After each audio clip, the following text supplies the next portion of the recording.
If you're starting your general surgery training in India, then this video is for you. Hey guys, this is Dr. Sonalika Gupta. I'm an SR in general surgery. Today I'll be giving you some practical tips that I've learned along the way.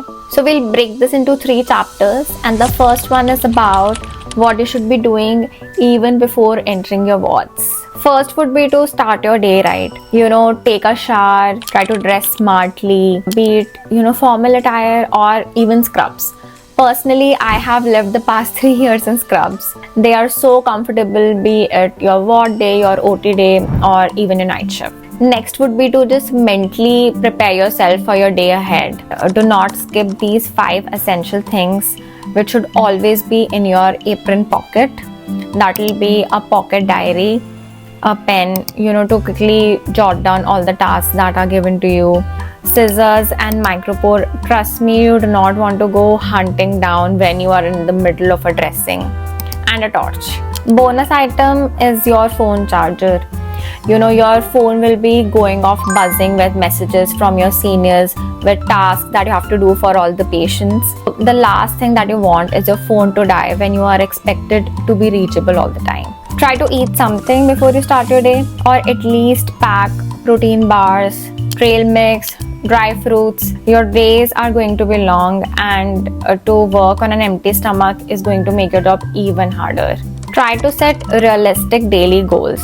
Don't try to take on too much at a time. So you can tell yourself, okay, today I'm going to perfect this type of dressing. I'm going to read up on this case that I saw on the ward today. These mini tasks will give you a sense of progress each day. Let's move on to chapter 2, which is when you are in the ward or OT. Don't try to handle everything by yourself. Try work as a part of a team. Try to delegate small tasks. You'll always see a lot of interns who are eager to help and learn. So tell them how to patient notes, how to prepare discharge summaries, how to do basic dressings. Try to teach them. Divide your tasks among your co-residents so you don't feel overburdened. So the key to not miss any important task is to maintain lists. So at the beginning of the rounds, we used to print a patient list. While the rounds are going on, whatever task is assigned for a particular patient, we'll jot that down in front of that patient's name. So when you are just, going through your list, you can tick off each task that you have done. That way you're not missing any essential step. Try to build a strong rapport with your co-residents. So think of it like these are going to be the people who you are going to spend the most time with. You are going to eat with them. You're going to be venting all your frustrations to them. They will be in the same boat as you are. You will be celebrating small wins. You will be celebrating birthdays with them. So try to build a strong bond with your co-residents. It's not really a competition. Trust me, these relationships will become one of the most meaningful parts of your residency. Think of it as like a long journey.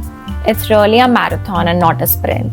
Now let's talk about your seniors. So your immediate seniors and your senior residents. These will be the people who will teach you the most on wards, how to get things done, how to do dressings, how to take care of patients. It will be a mixed bag. You will find all sorts of people, but soon you will be able to figure out which is that senior who's really efficient in their job, those who do not require to be on the ward for too long before completing their jobs. So don't be afraid, go up to them, ask them what their system is, try to be friendly and try to really learn things from your seniors.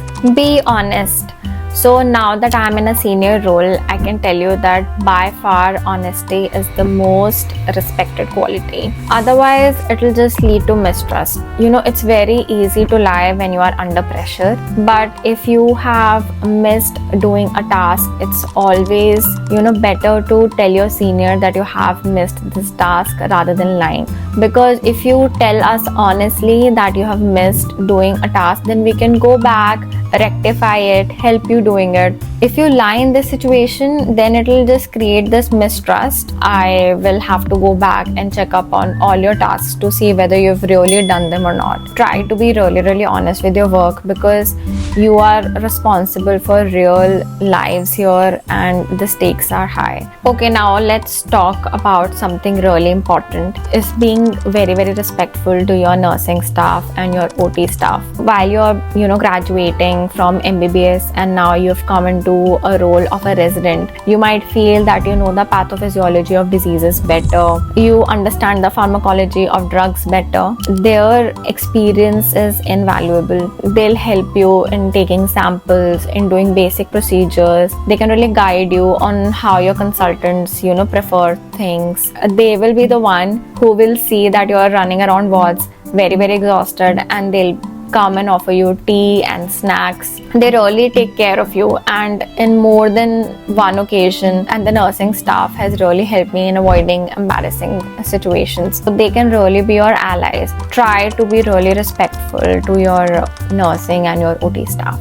Another thing which can't be stressed enough is to document everything properly. So I know you'll be tired, you'll have 100 jobs, you would be responsible for a lot of things, but if it's not documented, it didn't happen. Try to make it a habit to really document everything properly. It shows professionalism and also protects you. If you want me to make a separate video on how to write proper patient notes and how to document everything properly, just comment down below and I can make that video. And finally, a very real but a very ignored point is to stop glamorizing not eating your food and not using the washroom. Just take a 5-minute break, refuel, drink some water, use the washroom. Fainting in the OT is not noble, it's risky. So stop glamorizing skipping meals and not using washrooms for a long time. Burnout and UTIs are not badges of honor. They are signs that you need to take care of yourself better.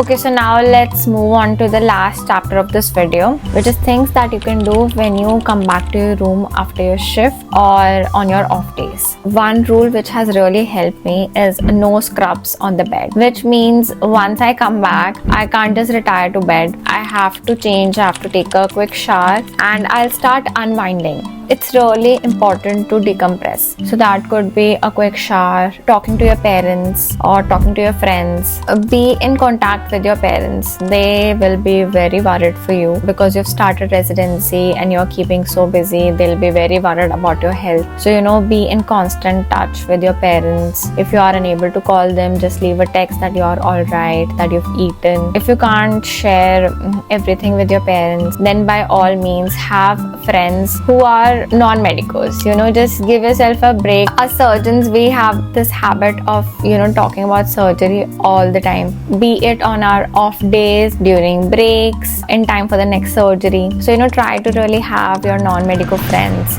and try to talk to them, try to talk about different things other than your profession to really decompress and deconnect, so that when you come back to your job, you are re-energized. Rest and sleep should be your priority. The moment you come back from the ward, be it 10 p.m., 11 p.m., you'll get a sneaky call from your co-resident. Come, let's party. Come, let's go out. Let's go out for tea. Although socializing is great, it's going to help you to no bounds. So is sleep. Chronic insomnia leads to cognitive deficit. It has been well documented. It has been well researched upon. Don't buy into this idea of surviving off of 2 or 3 hours of sleep. When I was in my first year, I was told again and again by my seniors that a real surgeon should be able to work for 48 hours straight with no sleep. That's just not healthy. So try to prioritize quality sleep of 7 hours whenever possible. If you're trying to sleep after your night shift during the day, it'll be quite sunny.